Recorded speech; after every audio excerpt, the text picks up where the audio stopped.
Hello ខ្ញុំបាទ Kevin បាទជំរាបសួរបងប្អូនទាំងអស់អ្នកសិក្សាទាំងអស់បាទសុខសប្បាយយ៉ាងណាដែរបាទហើយថ្ងៃនេះខ្ញុំចូលមកបកស្រាយនៅមេរៀនទី6បាទបន្តទៀតហើយគឺយើងនៅមុខវិជ្ជា OB របស់យើងគឺមេរៀនទី6នេះនិយាយអំពី motivation and performance អូខេដូច្នេះយើងតាមដានបន្តទៀតថាតើគេនិយាយអំពីmotivation ហើយនិង performance យ៉ាងម៉េចខ្លះមុននោះគេហៅ motivation job satisfaction មេរៀនទី5ណាឥឡូវយើងចូលដល់មេរៀនទី6ពាក់ទងនឹងការបំពេញការងារម្ដង motivation ទៅលើការងារណាអូខេបន្តទៀតវាយ៉ាងឈឺដាបន្តិចណានិយាយអត់សូវច្បាស់បាទអូខេនៅក្នុងមេរៀននេះគេបានលើកជាសំណួរមួយចំនួនដែលផ្ដោតទៅលើចំណុចសំខាន់របស់មេរៀនបាទទី1គឺថា what is the link between motivation reward and performance អ្វីទៅដែលការភ្ជាប់ណាការទំនាក់ទំនងភ្ជាប់គ្នាបានន័យថាគឺជា link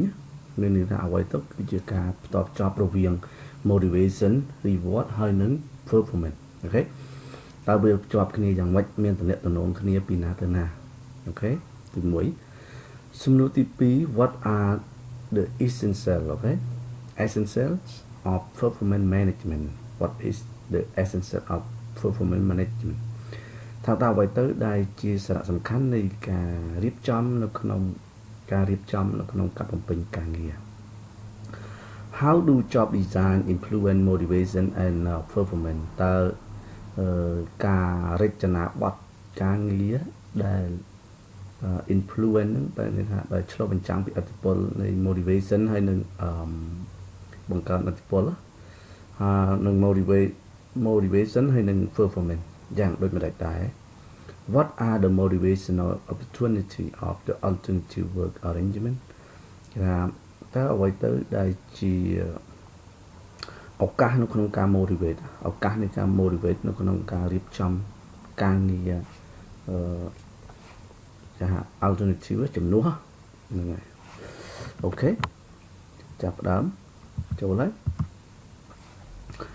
តាកតងទៅនឹងមេរៀននេះដំបូងយើងចាប់ផ្ដើមវិញ្ញាណអំពីពាក្យថា individual motivation ដែលគេហៅថា integrated model of the individual motivation to work អូខេគេនិយាយអំពីindividual attribute អូខេតកតងទៅនឹងហៅថា integrated model មានន័យថាជាគំរូមួយជាគម្រោងមួយដែលគេបញ្ចូលគ្នា integrated ណាបញ្ចូលគ្នានៃការ motivate សម្រាប់បុគ្គលម្នាក់នៅក្នុងការងារអូខេ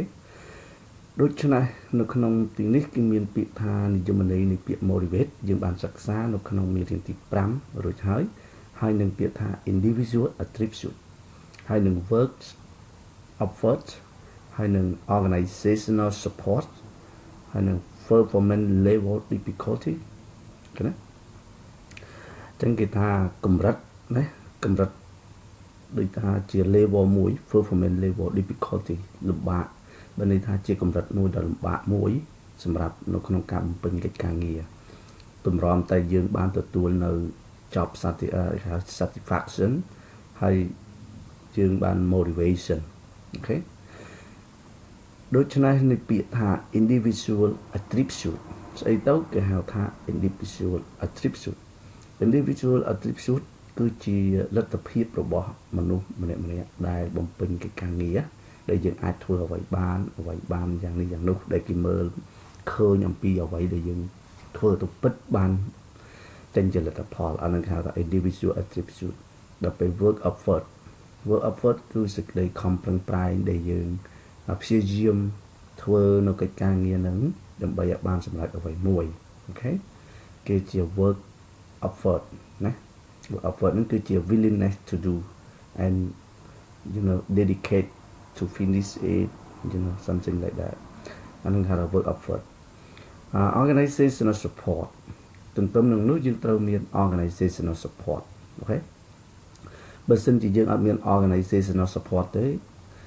យើងមិនអាចបំពេញកិច្ចការងារនឹងបានកម្រិតមួយល្អបានទេណាដូច្នេះយើងមាន organizational support មានអីខ្លះ organizational support មាន តាក់ទងនឹង technology តាក់ទងទៅនឹងអ្វីដែលជាជំនួយយើងដើម្បីបំពេញការងារនោះបានបច្ចេកទេសតាក់ទងនឹងបច្ចេកទេសនិង technology អូខេហ្នឹងគេហៅថា organizational support អូខេអា3ហ្នឹងណាអា3ហ្នឹងគឺជា component of performance level ណាបើសិនជាអា3ហ្នឹងអត់មានទេ performance level យើងមិនអាចទៅកម្រិតមួយបានដូចថាល្អបានទេណា3ហ្នឹងហើយដែលយើងត្រូវតែ motivate ដល់3ហ្នឹងអូខេអញ្ចឹងmìnhដាក់សញ្ញាព្រួយថា motivate អា3ហ្នឹងគឺជាកលឹះដំបូង motivate ដើម្បីជំរុញឲ្យមាន performance level difficulty អាចទម្លុះបានណាអា3ហ្នឹងគឺអាចទម្លុះបាននៅperformance level difficulty មានន័យថាភាពលំបាកនៅកម្រិតការងារមួយamount and schedule of contingency extrinsic reward ហើយនឹង net amount of value intrinsic reward equity comparison អូខេការប្រៀបធៀបនៅសមតុល្យរវាងកម្មកររវាងបុគ្គលិកកម្មករទាំងអស់កាលណាយើងមើលកាលណាអា3ហ្នឹងយើងបានបំពេញ3ហ្នឹងហើយវានឹងទៅជាកម្រិតមួយនៃការបំពេញការងារនៅក្នុងការលំបាកមួយពេលដែលឆ្លងដែលបានកម្រិតមួយហ្នឹងហើយវាលទ្ធផលរបស់វាអាចនឹងជាចំនួនឬក៏ជា schedule មួយនៃការទទួលប្រាក់រង្វាន់អូខេនៃការទទួលប្រាក់រង្វាន់បន្ទាប់ពីទទួលប្រាក់រង្វាន់វាមានការលើកខ្វះគ្នាយើង challenge កន្លែងហ្នឹងដូចថាអ្នកខ្លះទៅក៏បានទទួលប្រាក់រង្វាន់ជា extrinsic reward អ្នកខ្លះទៅក៏បានទទួលប្រាក់រង្វាន់ជា net value of intrinsic reward ណាក្រោយពេលដែលបានទទួលប្រាក់រង្វាន់ទាំងពីរហ្នឹងអ្នកណាបានទទួលហ្នឹងប្រាក់រង្វាន់វាលើសគ្នាយ៉ាងណាទៅតាមអាការ performance របស់យើងហ្នឹងតមកគឺជាជួបកម្រិតមួយគេហៅថា equity comparison គឺយើងបានសិក្សាហើយថាគឺជាការប្រៀបធៀបមួយគឺជាយុទ្ធសាស្ត្រមួយដែរណាជា theory គេហៅថា theory មួយទៅចុងក្រោយគេ expectation theory expectation មួយដូចជា equity comparison គឺជាការប្រៀបធៀបនៅកម្រិតមួយគេហៅថាសមស្របហ្នឹងហើយជាកម្រិតមួយដែលហៅថាជាយុត្តិធម៌សមស្របគ្នាវានឹងអាចទៅជា job satisfaction អូខេអាហ្នឹងហើយគឺជា motivation បន្ទាប់ពីយើងបានរង្វាន់ហ្នឹងគឺយើងបាន motivation ឃើញទេ motivation job satisfaction គឺជារុញមកសញ្ញាព្រួយបានមកពី motivation នឹងឯង understand យល់ពី graphic ហ្នឹងទេគេចង់និយាយចឹងអូខេបន្តទៀតយើងយកមកនេះទៀត okay the integrate model ណា combine four key theory of organizational behavior គេថាគម្រោងនៃការគុំគ្នាណាគឺថា integrated model combine ហ្នឹងគឺថាcombine រួមបញ្ចូលអូខេគម្រោងដែលយើងផ្សំគ្នាហ្នឹងគឺបានរួមបញ្ចូលនៅ theory គេហៅថា four key theory of organizational behavior មានន័យថានៅទ្រឹស្ដីគន្លឹះ4នៃអិរិយាបថនៅក្នុងការរៀបចំ organization OB របស់យើងណាទី1មានស្អី reinforcement អូខេ reinforcement គឺថា immediately reward the positive behavior with value outcome ណាគេ reinforcement គឺថាគឺគេបានផ្ដល់ជាប្រាក់រង្វាន់វិជ្ជមានណាសម្រាប់អ្នកប្រព្រឹត្តដែលមានលទ្ធផលល្អណាលទ្ធផលដែលគួរឲ្យមានតម្លៃគួរឲ្យយកចិត្តទុកដាក់បានមានន័យថាគឺយើង reinforcement មានការធ្វើការ reinforcement ធ្វើការដូចថា ផ្ដល់ជាប្រាក់រង្វាន់ភ្លាមតែម្ដងណាខ្ញុំទៅreinforcement ហ្នឹងគឺយើងបានសិក្សាហើយនៅក្នុងមេរៀនទី5ណាចូលទៅមើលឡើងវិញទៅគឺថា យើងទៅតែមានការ reinforce you know yeah enforcement ទី2គេថា equity assurance fairness intent and distribution of reward អូខេគេថាភាពដែលស្មើគ្នាអូខេគឺធានាឲ្យអានភាពយុត្តិធម៌មួយនៅក្នុងប្រភេទហើយនឹងការចែកនៅប្រាក់រង្វាន់ណាគេថាតុល្យភាពក្នុងការងារអូខេអានឹងគឺជាកត្តាសំខាន់មួយទៀតណាបន្ទាប់ពី reinforcement ណា reinforcement គឺយើងផ្ដល់រង្វាន់ភ្លាមអញ្ចឹងទៅលើការប្រព្រឹត្តដែលជាវិជ្ជមានណាដែលចេញជាលទ្ធផលមួយល្អគឺយើង reinforcement ដល់ពេលequity គឺជាធានាឲ្យមានភាពយុត្តិធម៌នៅក្នុងការដែលយើងផ្ដល់ប្រាក់រង្វាន់ណាអូខេ content acknowledge individual different in motivation value content គឺថាទទួលស្គាល់នៅភាពផ្សេងគ្នាសម្រាប់បុគ្គលម្នាក់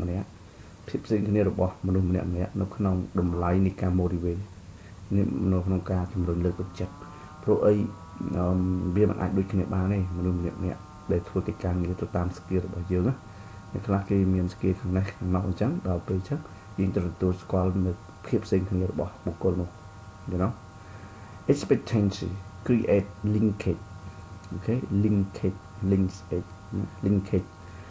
expectancy គឺជាក្តីរំពឹងណាសេចក្តីរំពឹងមួយដែលក្នុងចំណោម3 you know ក្នុងចំណោម3ដែលភ្ជាប់ទៅនឹងក្នុងចំណោមនៅសកម្មភាព3មាន effort មាន effort មាន effort ហើយនឹងមាន performance និងមាន reward អូខេចឹង effort យើងដឹងហើយគឺសេចក្តីព្យាយាមបំពេញកិច្ចការងារបន្ទាប់មកទទួលបានប្រាក់រង្វាន់គឺជា expectancy ណាជា expectancy គឺជាដំណាក់ចុងក្រោយបំផុត you know ដែលយើងទទួលបានប្រាក់រង្វាន់អូខេបន្តទៀត intrinsic reward ស្អីទៅគេហៅថា intrinsic reward និយាយអំពី reward ដែលមាន2ណាដូចថាប្រាក់រង្វាន់ដែលយើងទទួលបានមាន2ទី1គេហៅ intrinsic reward intrinsic reward និយមន័យរបស់វា positively value work outcome that earns individual receive direct as a result of the task performance គេថាគឺជាការងារដែលមានតម្លៃវិជ្ជមានមួយគឺជាលទ្ធផលការងារដែលមានតម្លៃវិជ្ជមានមួយណាបើន័យថាដែលបុគ្គលម្នាក់ហ្នឹងណាទទួលផ្ទាល់ពីលទ្ធផលនៅក្នុងការអនុវត្តការងារនៅក្នុងបំពេញការងារមានន័យថា intrinsic reward ហ្នឹងគឺជាប្រាក់រង្វាន់ដែលយើងទទួលបាននៅអ្វីដែលយើងធ្វើណាដែលយើងការងារបំពេញការងារនោះឧបមាថាយើងធ្វើកិច្ចការងារហ្នឹងដូចថាបានល្អសុខវាយគេមើលឃើញអញ្ចឹងសុខវាយគេឃើញថាយើងធ្វើអត់ខុសធ្វើត្រូវធ្វើលឿនហើយព្យាយាមនៅក្នុងការយកចិត្តទុកដាក់ការងាររៀនសូត្របានរហ័សដូច្នេះសុខវាយគេរាយយើង up គេសរសេរគេ write down ហើយបន្តមកគេ send ទៅ manager ធំដើម្បី request ឲ្យយើងនឹងគេហៅ appraisal យើងគេឲ្យយើង raise get you raise for your performance task for task performance ដូចថាការបំពេញការងារយើងហ្នឹងដែលគេចូលចិត្តណាសុខវាយគេយើងហ្នឹងគេចូលចិត្តមេការយើងហ្នឹងណាគេជួយចិត្តចឹងទៅគេធ្វើឲ្យយើងបានឡើងលុយអាហ្នឹងគេហៅថា intrinsic reward okay extrinsic reward positively value work outcome that are given to individual or group by some other person or source in the work setting គេថា extrinsic reward នេះគឺជាលទ្ធផលការងារមានតម្លៃវិជ្ជមានដូចគ្នាដែលត្រូវបានគេផ្ដល់ឲ្យបុគ្គលម្នាក់ឬក៏ក្រុមមួយតាមរយៈមនុស្សដទៃទៀតមួយចំនួនឬក៏ source in the work setting ឬក៏ប្រភពនៅក្នុង ការរៀបចំការងារបានសេចក្តីថា extrinsic reward នេះគឺថាជាប្រាក់រង្វាន់មួយដែលគេត្រូវបានគេផ្ដល់ឲ្យមនុស្សមួយក្រុមឬក៏មនុស្សម្នាក់ៗអញ្ចឹងតាមរយៈពីខាងក្រៅអូខេពីខាងក្រៅក្រុមហ៊ុនដែលយើងធ្វើហ្នឹងហើយគឺជាប្រាក់រង្វាន់មួយដែលលើកទឹកចិត្តមកលើបុគ្គលិកកម្មករឬក៏គេហៅថានយោជិតណាហ្នឹងហើយអាហ្នឹងគឺជា extrinsic reward អូខេបានមកពី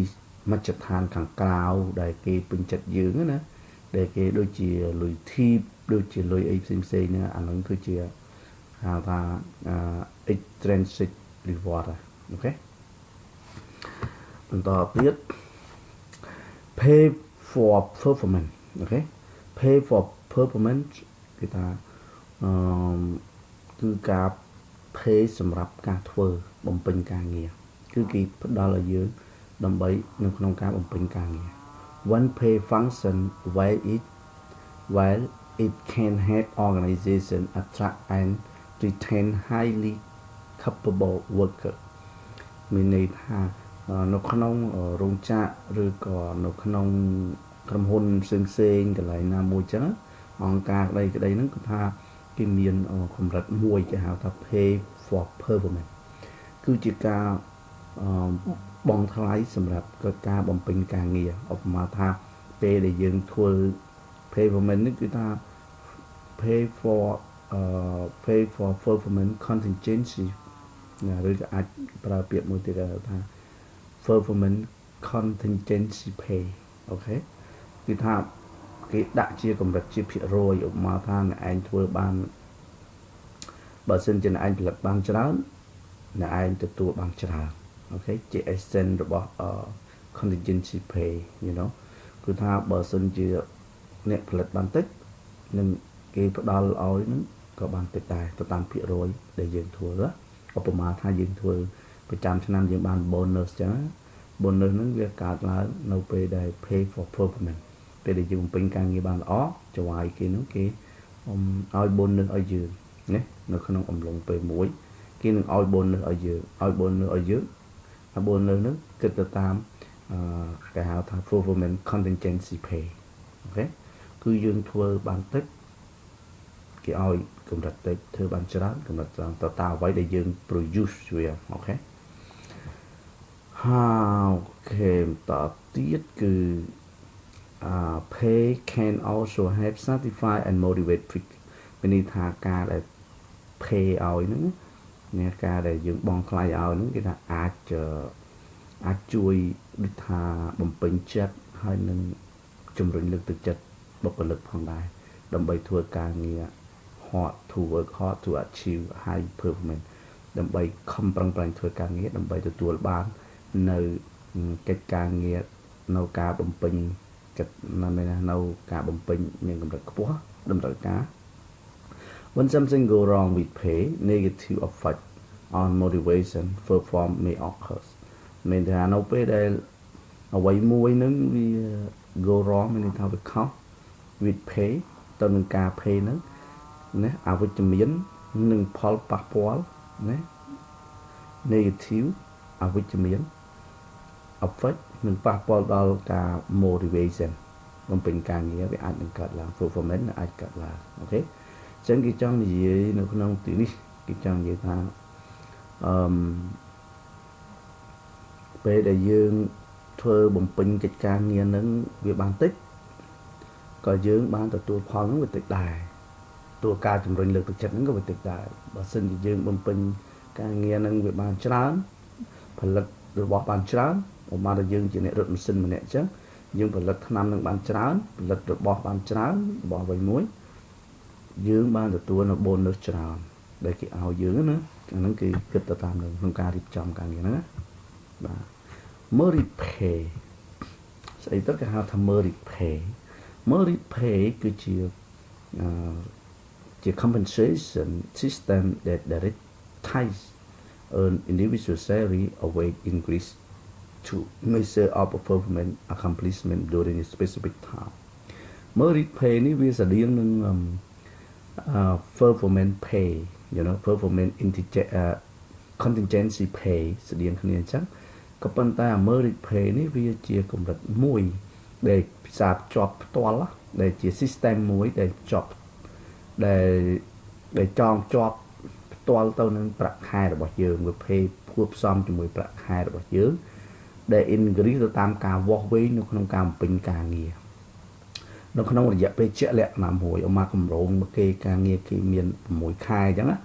ដើម្បីគេដាក់កម្រិតឲ្យយើងបើថាក្រោប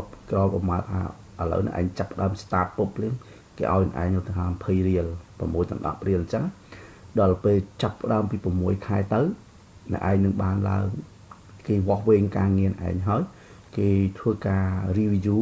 evaluate ហើយគេឲ្យនឹងឯងបន្តពី6ខែអ្នកឯងនឹងបានឡើងដល់25 22ទៅគ្រប់កម្រិតរបស់គេចឹងទៅហើយអាហ្នឹងគេហៅ merit pay អូខេ merit pay seek to create belief among employees that a way to achieve high pay is to perform at the high level. That's it. That's what I say. Bonus, extra pay for, mean bonus, mean extra pay for the meet certain benefit, certain benefit. The time they will bonus ហ្នឹងគឺជាប្រាក់ pay បន្ថែមគឺជាការផ្ដល់តម្លៃបន្ថែមសម្រាប់ការបំពេញការងារដែលវាធ្វើយ៉ាងណាឲ្យបានជួបទៅនឹងតម្រូវការជាក់លាក់មួយគេហៅ benchmark គេ benchmark គឺជាដកកម្រិតមួយដែលគេគូកម្រិតមួយគំនូកម្រិតមួយដែលពីណាដល់ណាអញ្ចឹងអា benchmark ណាអូខេក្នុងឲ្យបានជួបទៅនឹង target របស់គេប្រមាណ target គេ benchmark ដូច target ចឹងគេចង់បានប្រមាណដែលគេសេចក្តីរំពឹងរបស់គេនៅពេលខាងមុខចឹងណាបាទនឹងនិយាយចឹងអូខេ that's merit pay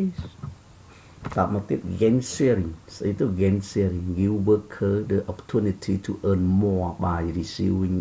share productive gain have to create មានន័យថា gain sharing គឺថាគឺជាការចែករំលែកមួយដូចថាគេមានកម្មវិធីស្អីមួយចឹងណាដើម្បីឲ្យ share productive gain or gain sharing that can help to create ថា gain sharing គឺជាការ pay មួយដែរណាជា option pay មួយឲ្យបុគ្គលិកកម្មករហ្នឹងទៅតាមការរករបស់ដូចថាការ receive a share ឧបមាថាយើងទិញមានកម្មវិធី share ឧបមាថាចង់និយាយថាដូចជាយើងលេង stock លេងអីចឹងណាយើងលេង stock ឬក៏យើង share ក្រុមហ៊ុនជាមួយគេឧបមាថាយើងដាក់លុយដើម្បីរកស៊ីជាមួយគេចឹងណាហើយបានចំណេញពេលដែលកម្មករនឹងដាក់លុយទៅក្នុង gain sharing ហ្នឹងដូចថាគេដាក់លុយទៅកាលណាក្រុមហ៊ុននឹងឡើងក្រុមហ៊ុននឹងរកស៊ីទៅឡើងបកែរកស៊ីឡើងលក់របស់បានច្រើនគឺយើងបាន gain sharing នឹងបានច្រើនហើយបើសិនជាក្រុមហ៊ុននឹងខាតយើង loss អាចទៅជា loss sharing អូខេមិនមែនជា gain sharing ចង់និយាយចឹង profit sharing plan ណា profit sharing plan នេះគឺថាគឺជា plan មួយដែលបង្កើតឡើងដោយក្រុមហ៊ុនណាហើយ reward មួយ employee for increase organizational profit អូខេណា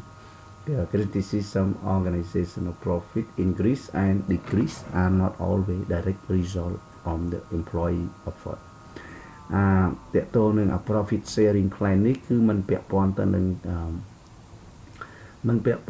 ការព្យាយាមរបស់លទ្ធផលនៃការព្យាយាមរបស់បុគ្គលិកដែលធ្វើការនោះទេការឡើងចុះហ្នឹងណាហ្នឹងហើយវាមិនពាក់ព័ន្ធទេវាពាក់ព័ន្ធទៅនឹងការរកស៊ីទៅវិញណាពាក់ព័ន្ធទៅនឹងការរកស៊ីគឺ profit sharing plan ណាយើងទិញជា profit sharing plan ដូចថាយើងចង់បានចំណេញយើងទិញទៅ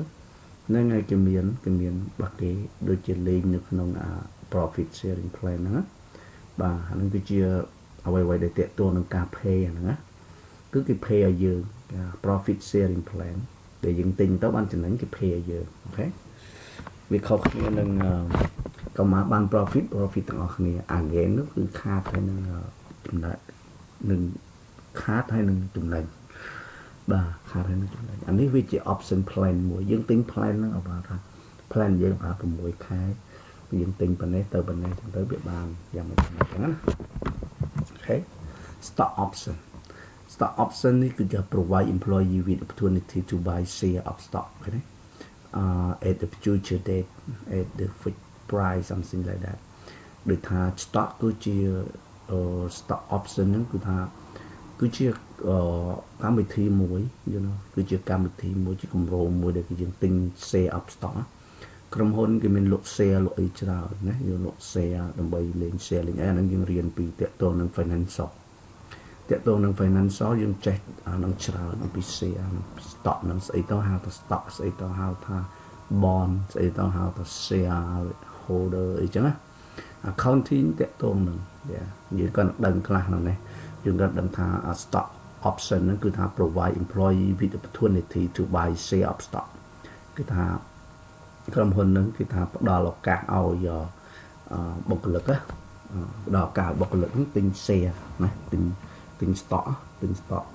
ដើម្បីទៅតាមតម្លៃនេះអ្វីមួយដែលជាតម្លៃ fix នេះថាជាតម្លៃដែលអត់ប្រែប្រួលយើងទិញ share ឧបមាថាក្នុង10ឆ្នាំខាងមុខអញ្ចឹងយើងចង់បាន$10000 $10,000យើងត្រូវដាក់បង់ប្រមាណប្រចាំខែអញ្ចឹងអាហ្នឹងគេហៅថា stock share អីហ្នឹងហើយបើយើងចង់ទិញមានច្រើនណា you know wide range អា stock ហ្នឹងមានប្រភេទច្រើនរៀនមិនអស់ប៉ុន្តែយើងដឹងវាគំនិតវាថា stock គេចង់និយាយពីស្អីអញ្ចឹងណាអូខេ employee stock ownership plan នេះដូចគ្នាអញ្ចឹង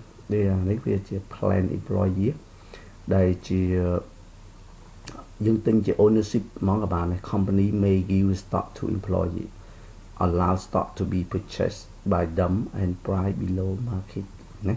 យើងអាចមានចំណេញនៅក្នុងក្រុមហ៊ុនពេលដែលយើងធ្វើការឲ្យក្រុមហ៊ុនហ្នឹងវាជា bonus ទាំងអស់ហ្នឹងសិតតែជាប្រាក់រង្វាន់ដែលយើងទទួលបានណាយើងទិញទៅបានចំណេញ company ខ្លះគេឲ្យយើងថែមគេ match ឲ្យយើងគេ match ឲ្យយើងដូចថាយើងបានយើងទិញ 3% គេ match 3% ឲ្យយើងបាន 6% ចំណេញអញ្ចឹងណាហើយលុយទាំងអស់ហ្នឹងយើងអត់បានដកបានហើយពេលយើងទិញទៅហ្នឹងហើយដល់ពេលយើងយូរឆ្នាំមានកម្រិតឆ្នាំរបស់គេយើងអាចដកបានតែមាន policy ខុសៗគ្នាអន្តរមកទៀតគេហៅ skill based pay គឺជា reward មួយដែលដូចថា company នឹងទិញយើងឬក៏អភិវឌ្ឍយើងទៅតាមអ្វីដែលពាក់ព័ន្ធនឹងជំនាញយើងកាលណាយើងចេះធ្វើការយូរទៅយើងមានជំនាញ by experience by get from the school អីចឹងណាវាជា skill មួយកាលណាយើងមាន skill គេរក្សាយើងទៅហើយគេអាចផ្ដល់ប្រាក់រង្វាន់ឲ្យយើងថែមច្រើនជាងអញ្ចឹងណាអាហ្នឹងគេហៅ skill based pay យើងធ្វើទៅតាមអ្វីដែលគេបងឲ្យយើងទៅតាម skill ដែលយើងមានសញ្ញាបត្រគេឲ្យយើងថ្លៃជាងអញ្ចឹងយើងមាន license មានអីចឹងអាហ្នឹងគេ skill based pay អូខេ That's it បញ្ចប់សង្ខេប clip នេះប៉ុណ្្នឹងសិនហើយយើងនឹងបន្តទៅទៀតអំពីស្អីគេអំពី performance management cycle អូខេនៅក្នុង clip ក្រោយទៀតអូខេសូមជម្រាបលាប៉ុណ្្នឹងសិនអូខេជួបគ្នា clip ក្រោយ Bye bye take care